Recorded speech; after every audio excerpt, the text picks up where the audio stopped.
I want really to go back a little bit to from Avi start the opening session here, when he said that one of the problems is those who are really not living in the region.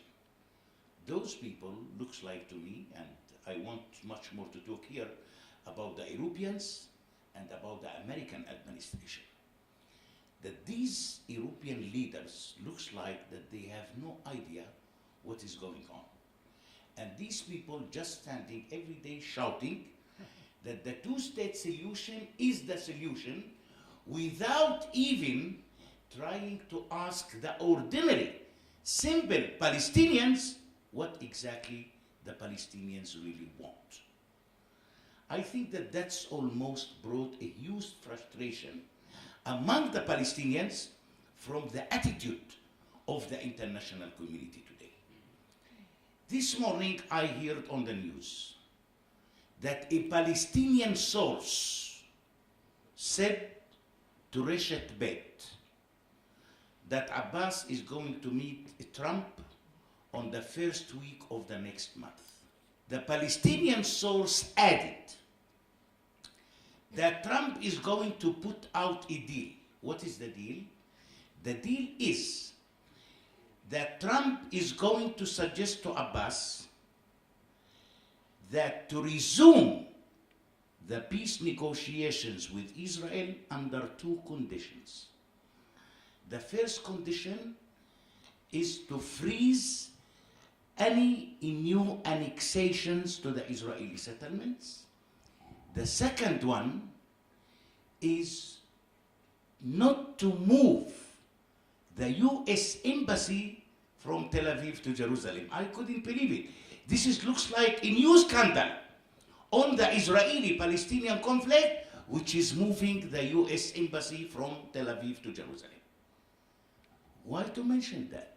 Is that a part of the Israeli-Palestinian conflict? I don't think so. I think that the Americans are not enough wise right now towards the Israeli-Palestinian conflict. I think that the Americans and the Europeans should have to sit 1 week together and to start evaluating their policy towards the Israeli-Palestinian conflict. I don't think that any Palestinian today is satisfied from the foreign policy of the Europeans or of the Americans. I think that the majority of the Palestinians in the meantime almost lost the trust in their own leadership. I don't believe that Abbas will bring me peace. I don't believe that Abbas really wants to build a Palestinian state. No way. And that's one of the major problems today of the Palestinians, that in my opinion, the only one who imposed the Palestinian Authority on the Palestinians is Israel, via the Oslo Agreement. No doubt about it. I never elected Arafat. So in my opinion, Israel should have to look from the other side of the Palestinian Authority.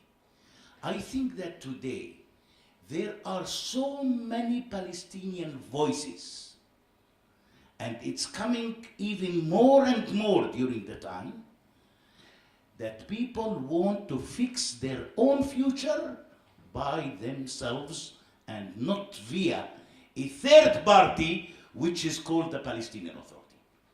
I am calling the Palestinian Authority today as a third party who is trying to interfere in the Israeli-Palestinian conflict. I don't think that the Palestinian Authority is the part of the conflict. I think that the part of the conflict is the Palestinians themselves, who are living here in the past 50 years. And this is very important.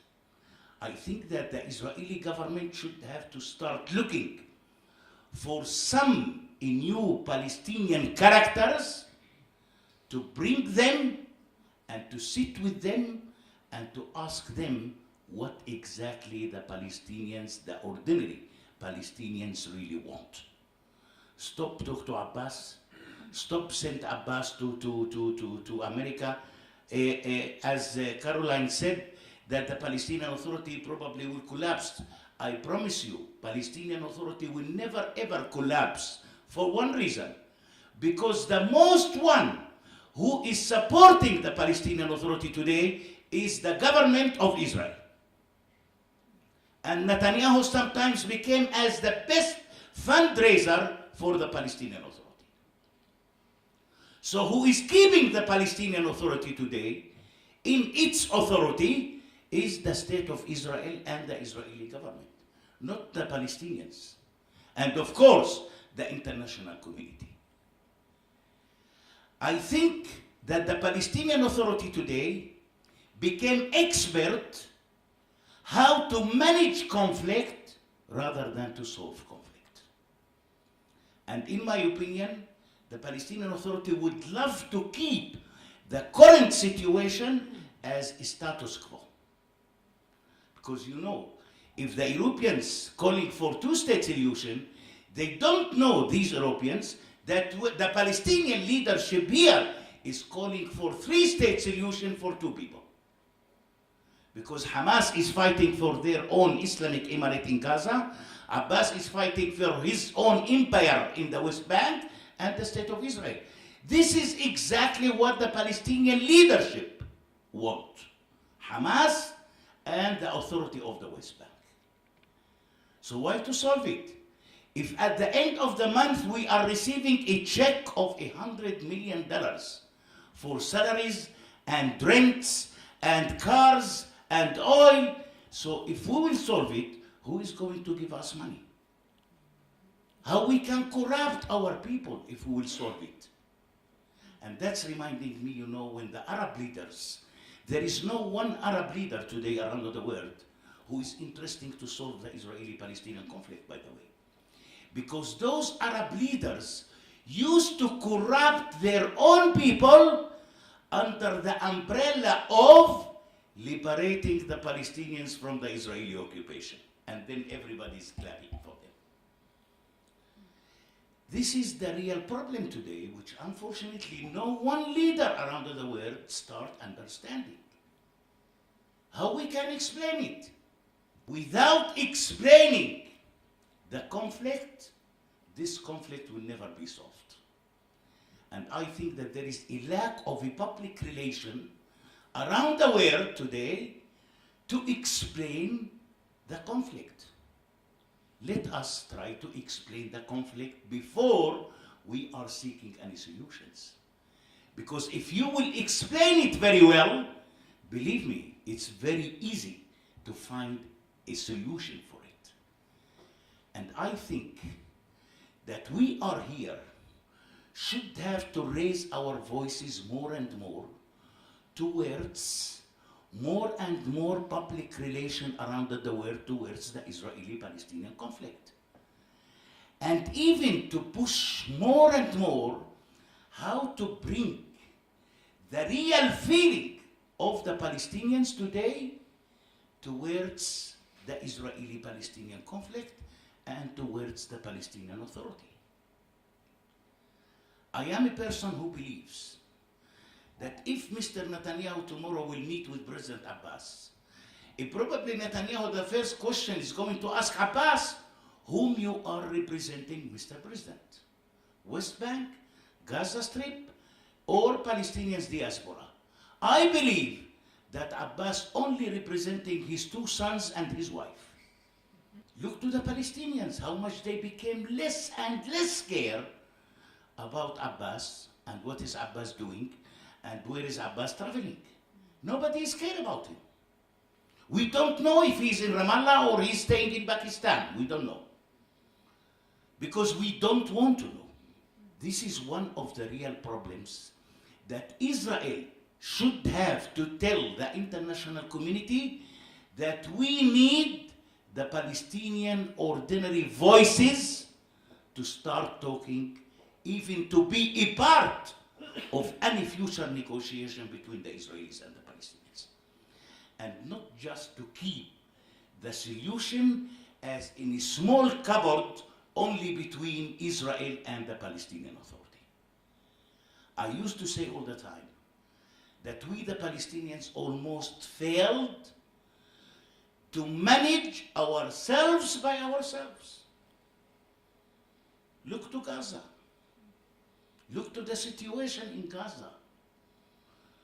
You want to tell me that Gaza today is better than it used to be under the Israeli rule? Of course not. Of course not.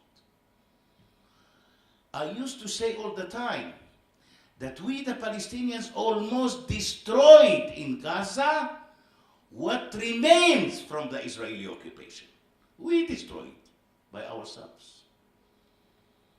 I remember when Sharon declared on his plan to disengage from Gaza, and how the Palestinian leaders start running from one TV channel to another TV channel by saying, if Israel will disengage from Gaza, we are going to make from Gaza Singapore. I never been in Singapore, but wondering if the situation in Singapore is similar to Gaza today. Look what's happened. We destroyed Gaza in our hands, in our hands. So where we should go now? I think that we need more and more what you call it in Hebrew, hasbara, among the international community.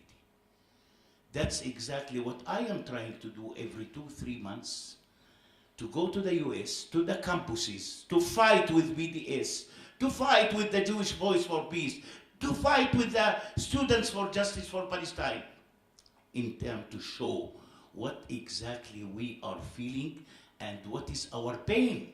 What is our pain? That's a big trouble for us. How we can explain to the international community the internal pain of the Palestinians. With a divided society, forget any future peace between the Palestinians and the Israelis. Thank you very much.